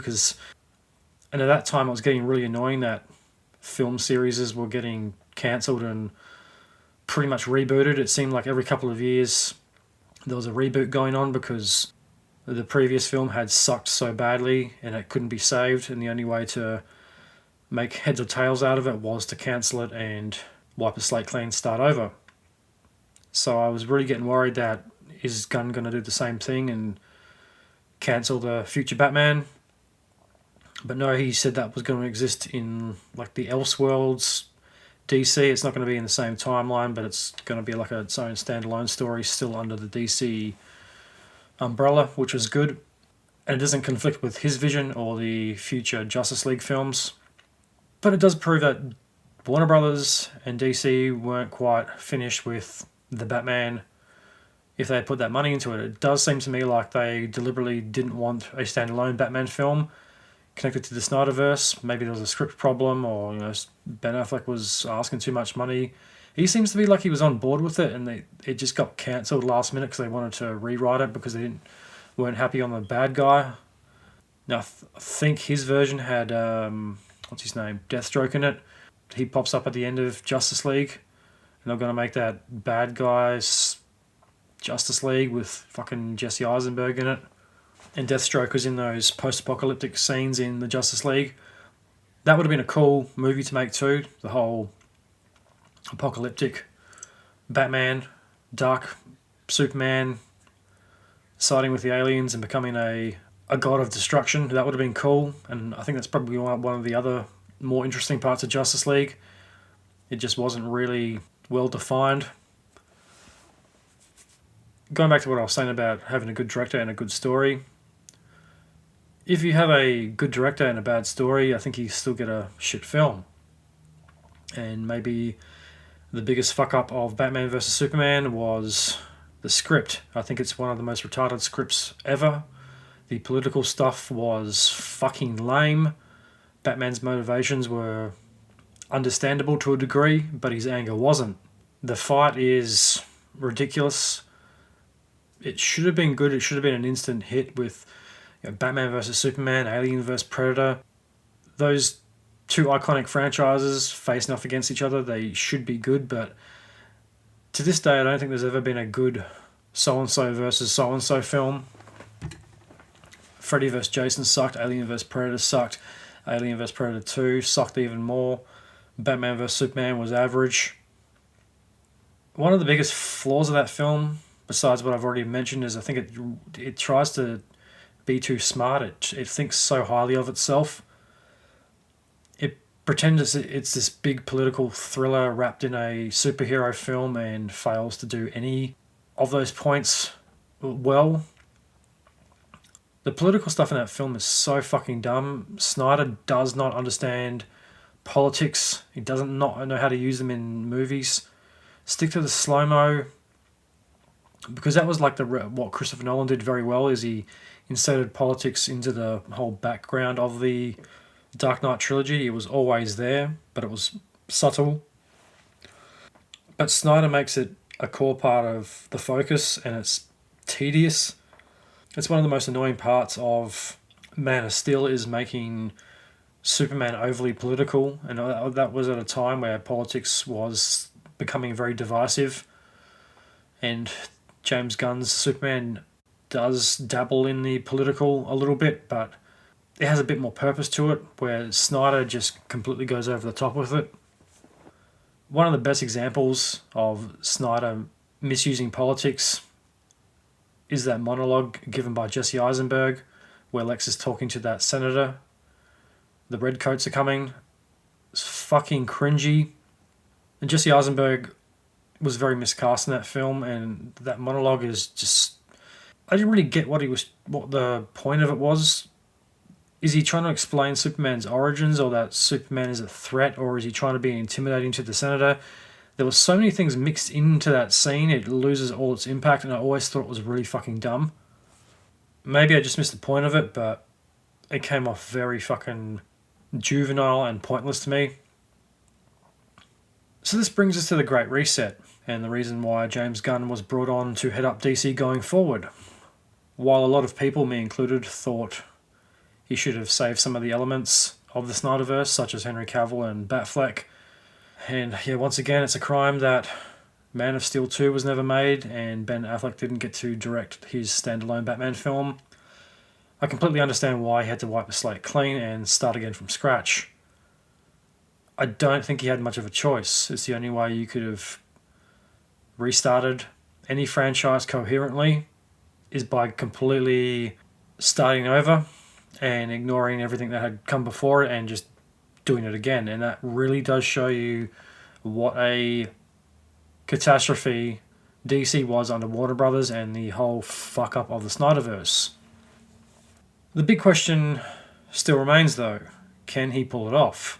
Can he deliver the DCU that the fans deserve? And warning, the film review will contain spoilers, so if you haven't seen the film or plan on doing so, stop listening right now. And this brings us to the first of the new DCU films, Superman, directed by James Gunn, starring David Corenswet, I think that's how you pronounce his name. Should change his name to Corin West. Corenswet is a fucking weird name.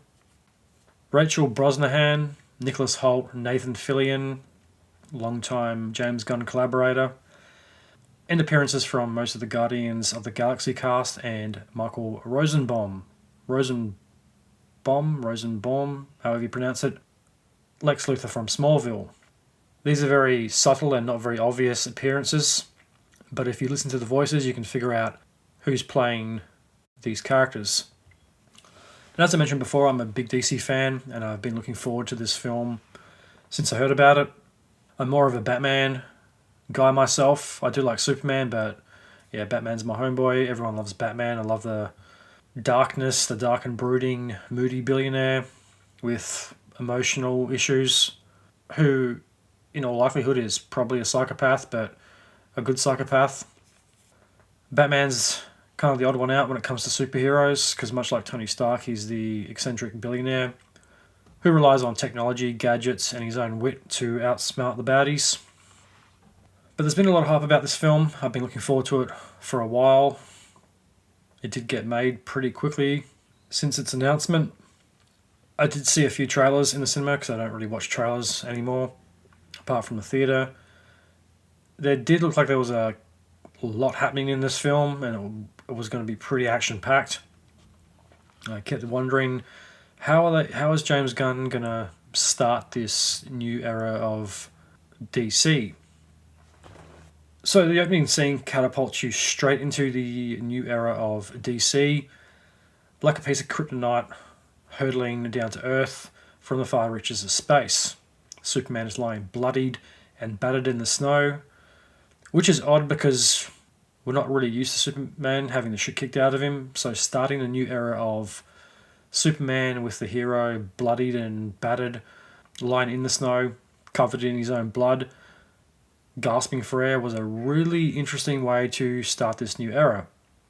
And within a few minutes, we're introduced to another super creature, Crypto the dog, which is a nice way to break up some of the drama of the opening scenes. Superman's lying bloodied in the snow. He calls for Crypto, and you see this white dog with a red Superman cape. So straight off the bat, we know there's going to be a lot of intense action and a lot of humor. And I think the humor especially is really what Superman was missing. Like I said, I'm not a huge Superman fan. I don't know all the comics and backstories and all that, but it definitely fit this version of Superman, and it was sorely missed from the Snyderverse. It definitely was reminiscent of the Christopher Reeves Superman. There was a lot more humor in those films. And it was just nice to see a big superhero film not take itself too seriously like the Man of Steel did. So we're dropped into the action right from the get-go. into this new retro-inspired world. It's very comic booky. The opening scenes are very dramatic. Krypto drags Superman back to the Fortress of Solitude. So within the first couple of minutes, we've seen Superman, Krypto, the dog, and the Fortress of Solitude. I did like the pacing of this film. It's just straight up action. We're introduced to Superman's robots, who put him in a chair and shine some sun on him to heal him up, which is another element I think Zack Snyder seems to have missed, where Superman gets killed by Doomsday and they bury him and have a funeral. Like, why didn't you just open a casket, drag him out to a field and leave him in the sun for a week? He would have healed up. I know he gets killed in the comics and in a couple other books, and I know it's dramatic and it's a good way to end the film, but you know he's going to come back. And when they delayed the return of Superman in Justice League, especially the Snyder cut, it was so fucking frustrating because you knew he was coming back and they were just deliberately drawing it out longer and longer and longer. And that whole backstory with the conflict between him and Batman, is he going to turn and be a threat? And just fucking get on with it.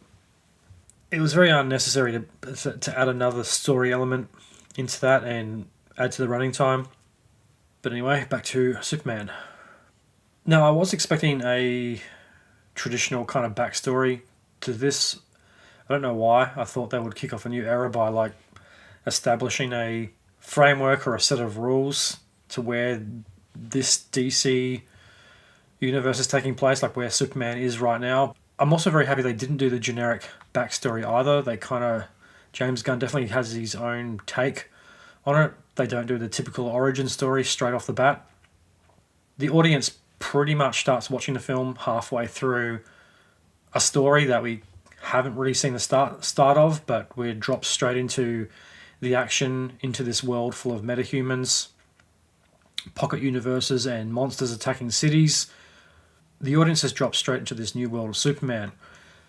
And it's almost like what Nolan did with the Dark Knight trilogy. I know Batman Begins was more straightforward, restarting the Batman mythology again.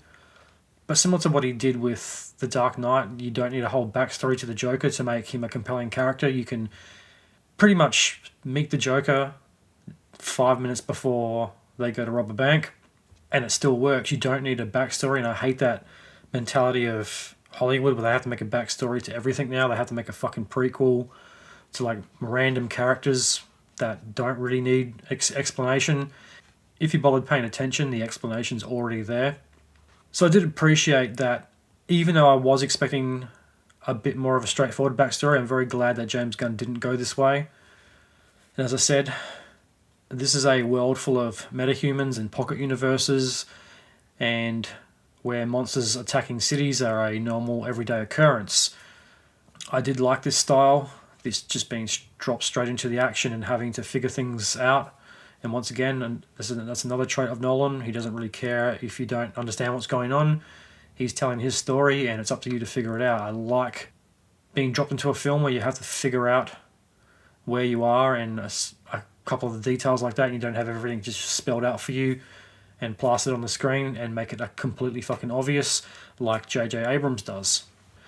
Especially with what he did with The Force Awakens and The Rise of Skywalker. Everything is just written in neon lights. You don't have to be so straightforward with everything because it becomes very boring when you're trying to tell a story.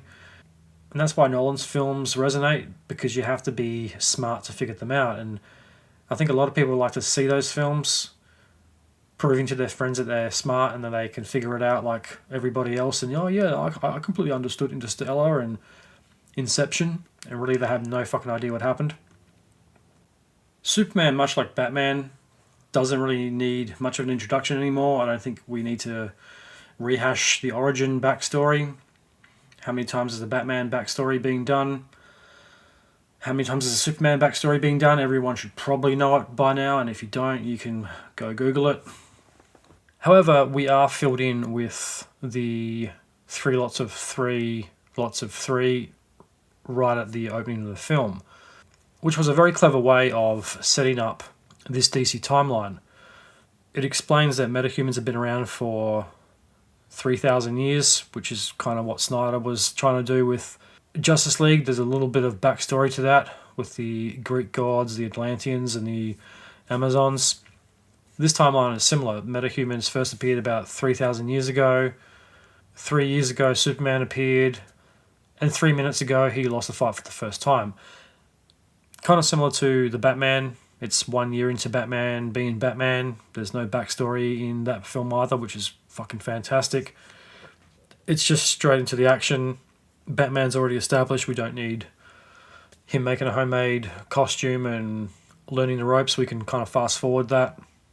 And Man of Steel does the opposite to this. It has a very drawn out opening, which was cool too. It definitely worked for that style of Superman film.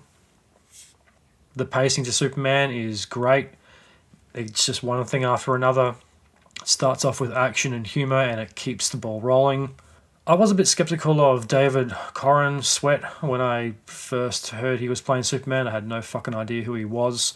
Didn't think he was buff enough to play Superman, especially since the buff nerd himself, Henry Cavill, did such a good job of Superman, and he did get into pretty incredible shape. But I will say, Corran Sweat, I think, is the perfect choice for Superman. Well, this version of Superman anyway. He's definitely got the lovable, geeky dork thing down, more so than Cavill. Cavill was never really a good nerd. He was always too good looking, even though he's a nerd in real life. He was too jacked, where Corran Sweat definitely plays the geeky side to Clark Kent very well. He's not as jacked as Henry, and I think he does need to do some bench press and upper body, because there's a little too much room in that suit. I think for the next one he needs to lock himself in the gym for a year or two, or get himself the Tank's terrific fucking body transformation program. I'll get him jacked. And as I mentioned, I wasn't really a huge fan of the suit when I saw it in the trailer.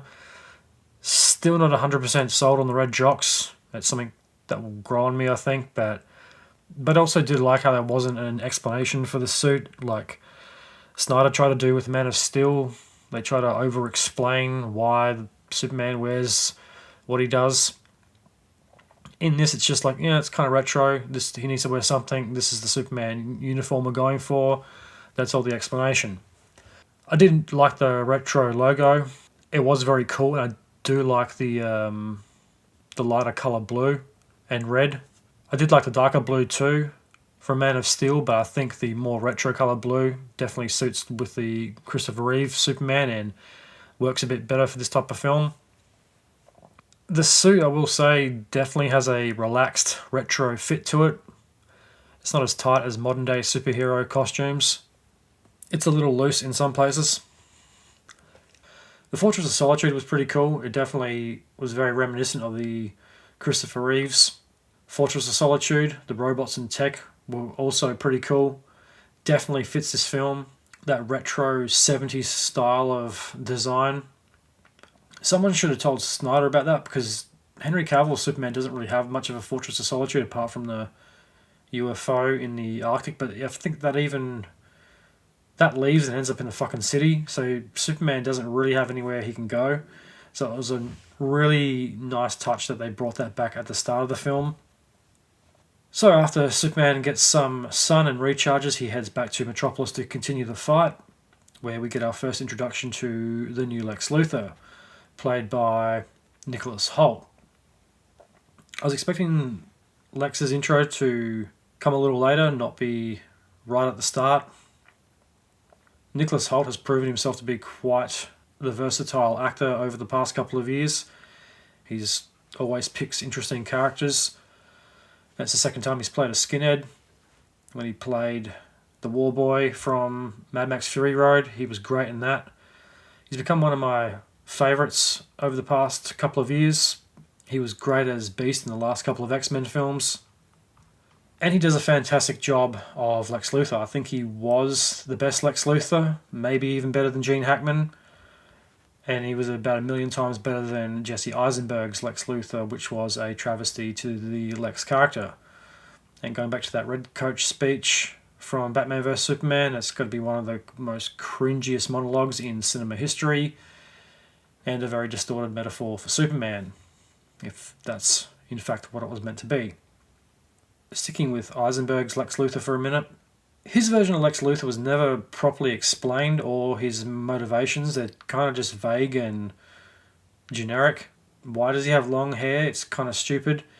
He also has barely any impact in that film whatsoever, despite pretty much being the main force trying to discredit Superman and paint him as a terrorist.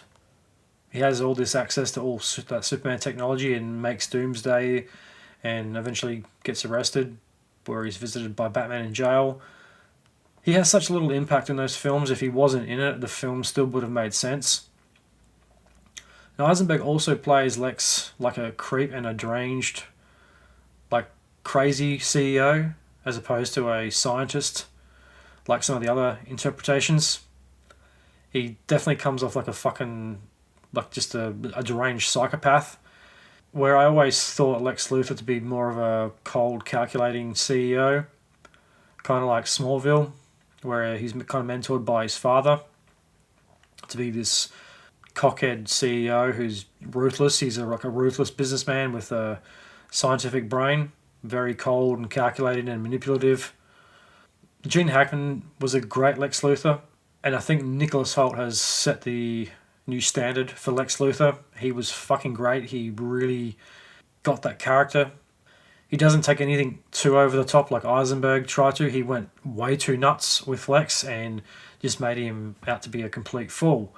Because if he was trying to run a billion-dollar corporation, you'd have to have some of your faculties in check, because crazy CEOs usually get voted out by the board and removed because they're a danger to the business and losing billions of dollars for shareholders. So I like Holt's interpretation of Lex Luthor. On one hand, he's this psychopath with a Superman obsession who is willing to stop at nothing to bring Superman down because he thinks he's a threat to humans or just a threat to himself. But at the same time, he's also a CEO and a businessman who can keep his shit together and play the concerned citizen while trying to manipulate and discredit Superman. Now, Rachel Brosnahan plays Lois Lane, and she did a fucking great job. She's the best Lois Lane since Margot Kidder. I was never really sold on Amy Adams. She was a okay Lois Lane, but she probably would have been the last actress I would have chosen to play Lois Lane. Lois Lane's, I think, always had the dark hair. And all of a sudden, Snyder goes with this redheaded actress. She's a great actress, but I just think she was very miscast, like a lot of people in that series. Rachel Brosnahan definitely gets all the elements of Lois Lane right. Even the way she dresses, she's like wearing sneakers with a kind of an untucked suit, or the green pants with the suede bomber jacket, which I did like because when I saw the film, I was wearing green cargo pants, brown boots, and a brown leather aviator jacket. She definitely has that, Lois Lane vibe, the intrepid reporter. She'll do whatever it takes to hunt down the truth to a story.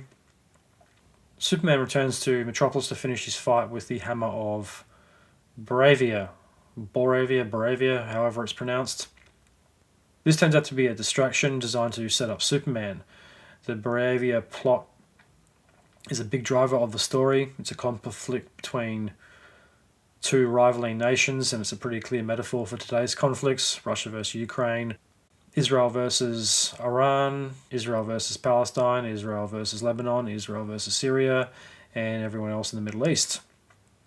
The conflicts in the Congo, and any other global conflict. I did like the Boravia plot. Boravians have this Russian-sounding accent, and the president looks like a cross between Boris Johnson meets Vladimir Putin. He's got this crazy hair and looks like a typical despot leader.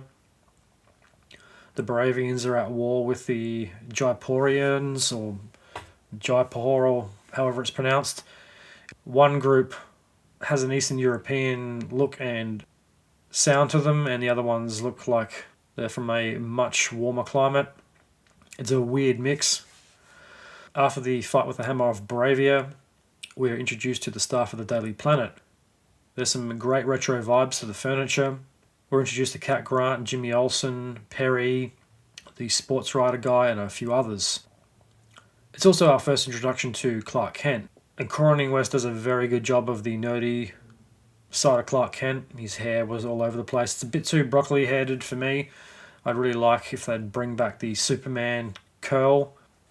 We get a quick rundown of office life and where Lois Lane and Clark Kent are.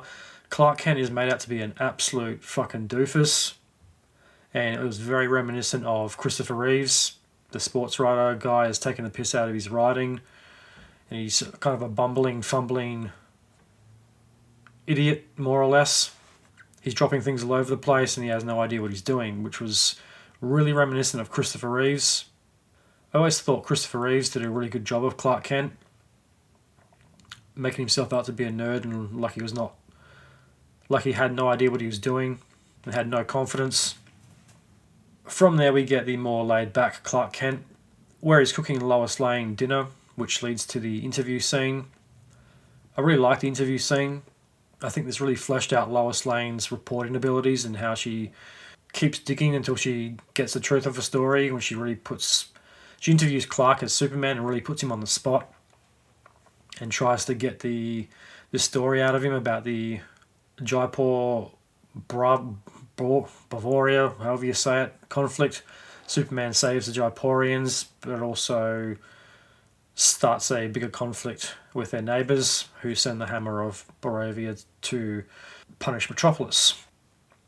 I think every Superman film has a scene where Lois Lane interviews Clark Kent as Superman.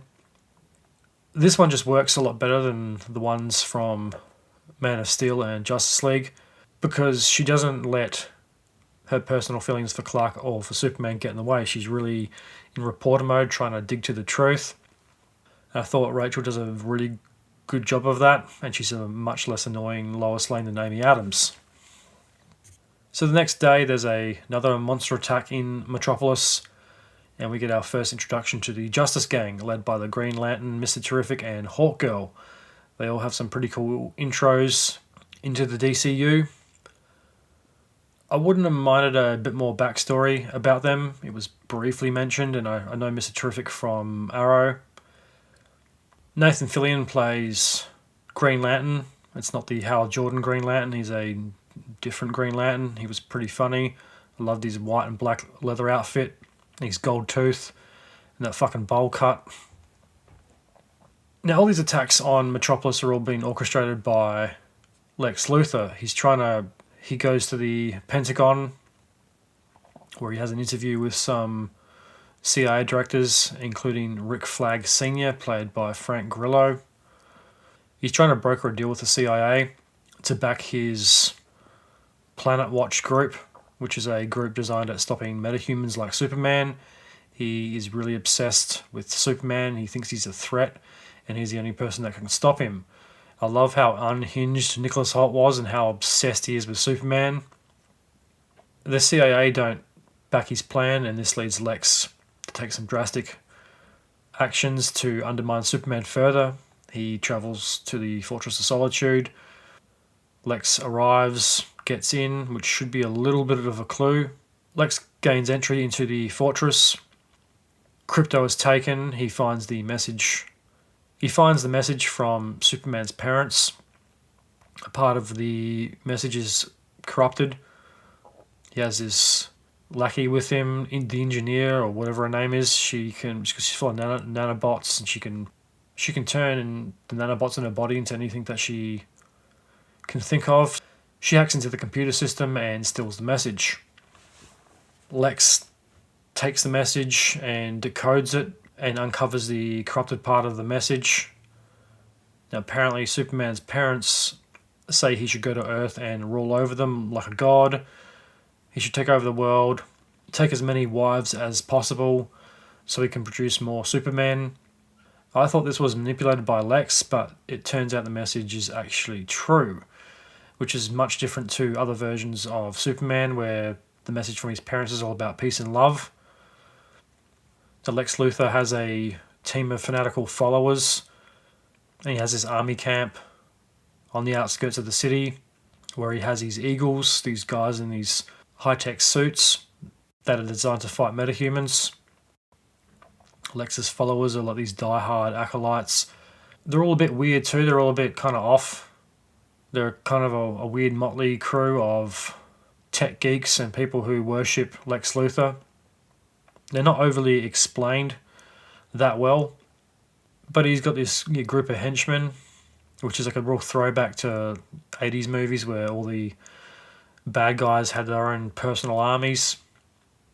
Lex brings this newly found message to the public's attention and discredits Superman. People start to turn on him, which leads him to turn himself in. He's taken prisoner by Lex and taken through a portal into a pocket universe and stuck in a cell with this weird looking guy called Metamorpho. He can control elements of whatever, like kryptonite, hence why he's in the cell with him. The pocket universe was created by Lex Luthor while he was doing his experiments. It was a pretty interesting and wild element to put into this film. It was really cool because right off the bat it's opening the door to the multiverse. There's not a huge amount of explanation to it, but at the same time it doesn't really need to because it's kind of explanatory what it is. Lex's experiments tore the fabric of space-time and opened this pocket universe which he has exploited for his own personal gain. He's turned it into his own personal prison, bot farm and Superman disinformation center. He has anyone that's talked shit about him locked in there, along with ex-girlfriends and a various assortment of other characters. That was pretty fucking funny. He's got this ex-girlfriend who trashed him online and all these monkeys just putting out hateful tweets about Superman 24/7. It shows how insane Lex Luthor is, but at the same time how much of a genius he is. Because he couldn't have pulled that off if he was a fucking moron. And I loved how Nicholas Hoult has balanced this insane genius perfectly because he's pretty much keeps it together. Most of the film he's always in control. He's got this plan to take down Superman. He's not intimidated by Superman and he just wants to destroy him. It also shows how far he's willing to go. So Lois starts to question the whereabouts of Superman, which leads her to track down the Justice Gang who are hanging out in the Halls of Justice. When I first saw it, I'm like thinking, Halls of Justice? I'm like, oh, that's a fucking Justice League hangout, like it was in the cartoons and the comics, which is an obvious setup for the Justice League. So right from the get-go, James Gunn is setting up the future Justice League film. There's also a lot of blink if you miss it Easter eggs in this film as well. There's a lot of references to DC characters. I noticed the Stag Industries flag and the mural on the wall of the Halls of Justice with a bunch of heroes on it. There's also a lot of retro furniture covered up and looks like it has only just opened. The Halls of Justice have a very cartoony comic vibe to them as well. Even though it was only a brief part of the film, it definitely builds the excitement of where things are heading. Lois comes to the Halls of Justice looking for help. She doesn't get much from Hawk Girl or Green Lantern, but Mr. Terrific decides to help her out. Mr. Terrific susses out that something's not quite right and traces Superman's last known whereabouts to Lex's camp, which leads him to the portal machines, into the pocket universe, and eventually to Superman's location. There's a cool escape scene. Superman, Krypto, and Metamorpho escape the pocket universe. Superman's badly hurt by the kryptonite that Lex was using to control him. He has kryptonite poisoning and returns home to Kansas to recover back at the Kent's house. And this is the second time we've seen the Kents in the film. I did like this version of Superman's parents. I think it's much more realistic. And it's the complete opposite to Kevin Costner and Diane Lane. Not quite as pretty. Very much more authentically country. There's some key scenes with Superman and his parents, especially the scene with his dad, that definitely shifts Superman's perspective. And that's the thing I've always liked about Superman is he doubts himself and, you know, can he do this? Is he good enough? Snyder did a good job of that. But this scene here, I think, really puts things into perspective. Because if he didn't have any fears or doubts, he would pretty much be even more invincible than he already is. And I don't think he would be as relatable. So Batman doesn't have doubts about his own ability. It's more about conquering fear. It's more of the psychological aspect of things. He has a strict code. Superman's always doubting himself. Even though he can fly into space and pick buildings up and do all this incredible stuff, he still has doubts about his own ability and if he's a good person or not. So Lois and Jimmy piece together Lex's crimes. Something doesn't add up with Bavaria and the conflict with Jaipur. Lex is selling the Bavarian, however the fuck it's pronounced. He's been selling them arms behind the scenes in exchange for resource-rich land in Jaipur, which is also another very obvious realistic metaphor for what's happening in Ukraine and other parts of the world. So Lois and Jimmy are on the case. Superman's escaped. So Lex is not going to take this lying down and decides to open a portal from the damaged machine, which creates a huge rift in Pocket Universe. So the Pocket Universe is opening up into Metropolis. It's threatening to destroy everything in its path. Lots of buildings get destroyed, which I did like. The Daily Planet is in jeopardy of being swallowed up by this rift universe. Perry, Jimmy and the others get in the T-Craft, which is Mr. Terrific's mode of transportation. They take off in the T-Craft and upload a story about Lex's crimes. Superman is out busy saving people, which leads to the big Ultraman engineer fight. Lex has got these lackeys following him around. One's called Ultraman, and the other's that engineer woman. They start having a massive fight in a baseball stadium. They try to kill Superman with nanomites. The engineer is taken out, leaving Ultraman to deal with Superman, which brings us to the big reveal, which, when you think about it, is not really a massive shock. And this is a big spoiler, so if you don't want to hear it, cover your ears now. Ultraman is actually a clone of Superman. Didn't see this one coming, and that was sarcasm. Lex gets into the Fortress of Solitude via Ultraman because you need to have Superman's DNA in order to open the door. He's a clone of Superman, so it makes sense that he would be the one opening the door.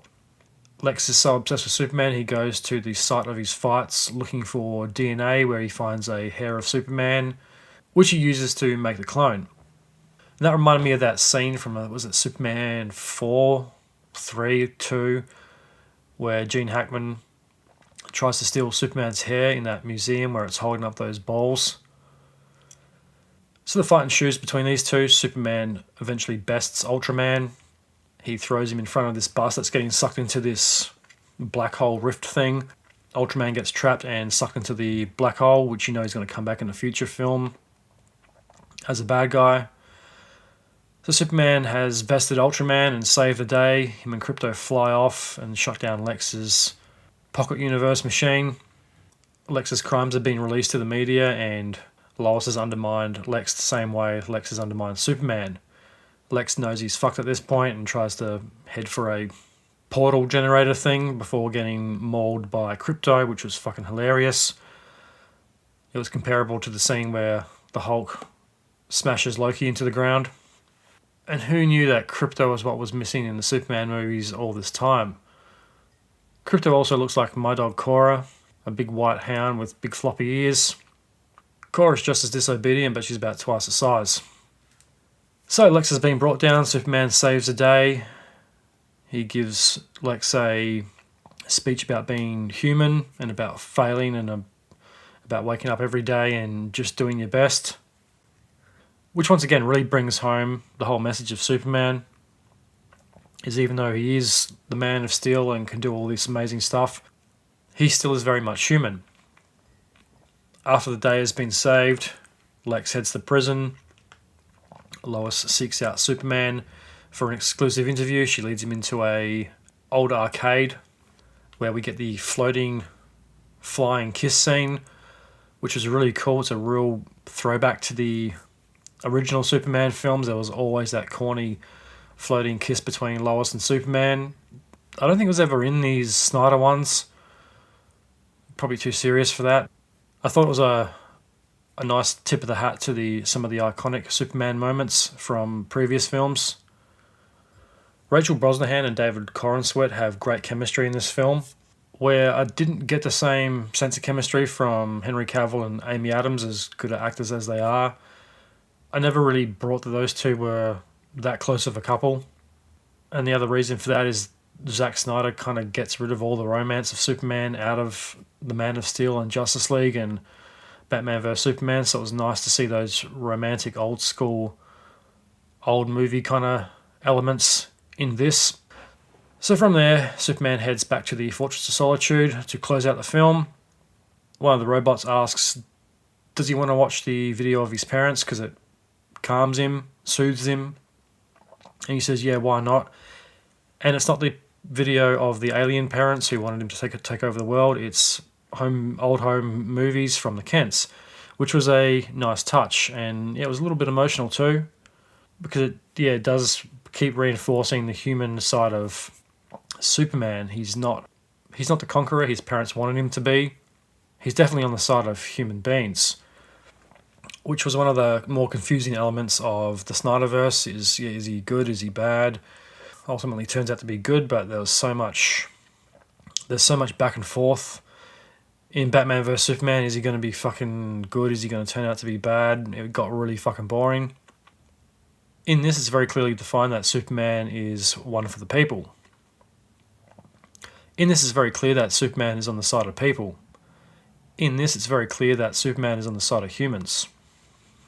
Just before the end of the film, we get an appearance from Supergirl, which sets up the next chapter of the DCEU. So James Gunn has brought some Marvel tricks with him to DC. That's a big trait of the Marvel films, putting another hero in the end of it or in the credits that sets up the next film. We also find out that Crypto is Supergirl's dog, and that's why he's so disobedient. So all in all, it was a great film and a perfect way to kick off the new era of the DCU. I also thought the film was much different from the trailers. I'm getting really sick of trailers making out that a film is a certain way, then you go see it and it's completely different. They show you all the action compressed into 2.5 minutes, and then you go to the movie and the story is nothing like the trailers make it out to be. It was a great first installment to what will hopefully be a very long-running franchise. It wasn't too over the top and overdone either. I think it was just enough. As I mentioned before, I loved the Man of Steel and the destruction derby that film was. But it was good that this time around they tried a different route with Superman, because I thought all of Metropolis was going to get destroyed by all these monsters and bad guys and stuff, but the destruction is dialed down. But I was pleased that this definitely has its own identity and doesn't try to copy or live up to other films. It just does its own thing. I also think it's the perfect Superman film for this generation and the perfect Superman film for right now. The big message with this film is hope and being human and not being afraid to fail. There's a scene with a Jyporian boy holding up a flag with Superman, believing so much in Superman, wanting to come and save them. There's always a scene with someone holding a Superman flag. It's a great metaphor for hope and believing in something. You can cross-examine Superman in a million different ways too. The power of belief. There's all the religious metaphors and undertones for it. God, power, hopelessness, the power of belief. Extraterrestrials, there's so many different metaphors in the Superman films. You could go really in-depth and psychological with it. And unlike the Man of Steel, there wasn't the flag-waving pro-American stuff in it either. I don't think there's any American flags in it, because they made a very good point of trying to make Superman really pro-American and Western in it, which is nothing wrong with that. In this one, I think there's more of a focus of him being human and a part of the world and representing hope on a global scale. This one has more of a universal feel to it, which I think Superman was always really about. Man of Steel, on one hand, he does have that universal theme about him, but Zack Snyder also reinforces the fact that he's very typically quote-unquote American, and there's this huge focus on American politics and the war on terror and all that modern political shit that was happening around that time. Another element I loved was the combo of retroness and bringing back the humour to Superman movies. After the darkened seriousness of the Snyderverse, it was refreshing, and I really do hate to use that word. It was really nice to have the fun and humour back into a superhero film, and making Superman nerdy and goofy. Because as much as I liked Henry Cavill, his Superman was very dark. The humour definitely fits Superman, and it feels like this is what the character was always meant to be. That's an element I think the Marvel films have always done much better than the DC films, because they've always found that balance of how to make things funny, as well as combining drama and action with them, and not taking themselves too seriously. I think Marvel really is at its worst when it does take itself too seriously. Like Iron Man always had a sense of humour.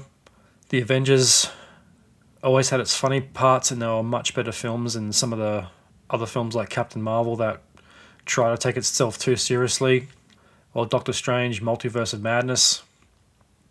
So James Gunn definitely gets Superman, even though I don't like the red jocks. They're going to have to grow on me a bit, I think.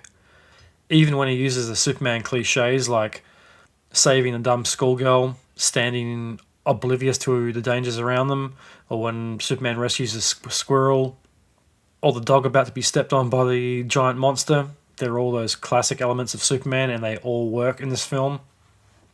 Another thing I really loved about the film was the brightness and the colour. It's got this really cool bright vibe to it, and after many dark and brooding superhero films, that was really fucking nice to see. Everything's bright and sunny and exposed. There's not too many night scenes in it. Actually, I don't think there's really any action scenes apart from the scene of the Justice Gang fighting the interdimensional thing outside the window. Most of the action takes place in the day, and it's all very sunny and overly bright and lit. The shade of blue and red was also very much like the original films. There's a few slow motion scenes as well. Zack Snyder could probably learn a thing or two. That's how you use slow motion. You don't use it in every fucking action scene for minutes on end, because it does get very boring. And Crypto definitely steals the show. The scene where he mauls Lex was as good as the Hulk Loki scene from the Avengers. And who knew a flying superdog was just what Superman needed? It fit the film perfectly. It fits the universe. I loved Crypto. David was the perfect Superman for this version. I'm not sure Henry Cavill would have fit James Gunn's vision. I don't think he's dorky enough. Cavill might be better suited to another character in the James Gunn DC universe, just not Superman. This film is perfectly cast too. Everyone fits their roles perfectly. I'm definitely seeing James Gunn's vision, and I'm very excited to see what's to come. It was also the perfect running time. It's not too short, not too long. I think a lot of the inflated modern movies with running times over 2.5 hours need to pay attention. This is how you make a fucking movie. Was it 2 hours and 9 minutes? Which was like the length of the original Star Wars trilogy. They were always about 2 hours, 2 hours and 10 minutes or whatever. It's a perfect length of time. If you can't tell a story in 2 hours, you're probably doing something wrong. So all in all, it's not the greatest superhero film of all time, but it's definitely the one we need at the moment. And it's a perfect way to kickstart this new era of the DCU. I give it 2 thumbs up. I give it a 4 out of 5. Probably 4.5 stars out of 5. Because it just does its own things so well. James Gunn definitely does things his own way. He's not trying to appease a fan base like a lot of those other reboots and franchise sequels. He's definitely got a clear vision of what he wants to do and where he wants his film to go. The only annoying thing is the cinema I saw it in was way too small, and the screen was fucking dirty. There was a mark on the center of the screen, so every time there was a close-up, there was like a dirty mark on a character's nose, especially in the opening scenes, being in the snow in the Arctic. Obviously everything was white, and you could see the marks really fucking clearly, and it really pissed me off. I've never seen a movie screen so dirty before. I wanted to bring it up to one of the people working at the cinema, but just couldn't be fucking bothered. And I reckon I saw Mission Impossible Dead Reckoning Part 1 in that same theatre a few years ago, and that same mark was on the centre of the screen back then. So it's not something that has come about recently. I just don't think that screen has ever been cleaned. The sides of it was dirty as well. And it was really annoying because it kept taking me out of the film. I kept fucking looking at that mark on the screen. But anyways, it's still a highly enjoyable film. Big fun action superhero film. You can't go wrong. Bring on the sequels, I say. I can't wait to see what Batman will be like and the eventual Justice League. I bet Zack Snyder was probably rage watching it. He would have secretly loved it and hated it at the same time. And that brings us to the end of the show. A big thank you to everyone who listened to the end. Another chapter of The Lie of Communism is in the works. If you haven't listened to the prologue to The Lie or chapter 1, what the fuck are you doing? Go out and listen to it right now. It's going to be a truly epic series. If you'd like to support The Truth Tank, there's a couple of things you can do. Head on over to the Facebook and Instagram page, give them a follow and a like. You can download and listen to your favourite episodes of The Truth Tank on Spotify, Apple, Podbean, iHeartRadio, Castbox, Pandora, Amazon Music, Audible, YouTube, or wherever else you get podcasts from. Tell your friends, tell your family, tell anyone you think might like the show. Help spread the word and share the podcast around. If you would really like to see the show grow, you can leave a 5-star rating and review on your preferred podcast player or all of them. It'd be greatly appreciated by me. I'll be back in the next week or two with a brand new episode. It might be a weekly tank episode, or it might be a historical or current event, or the next chapter of The Lie of Communism. Big thank you to everyone who listened to the end. But until then, I am the Tank. This is The Truth. Truth to tell.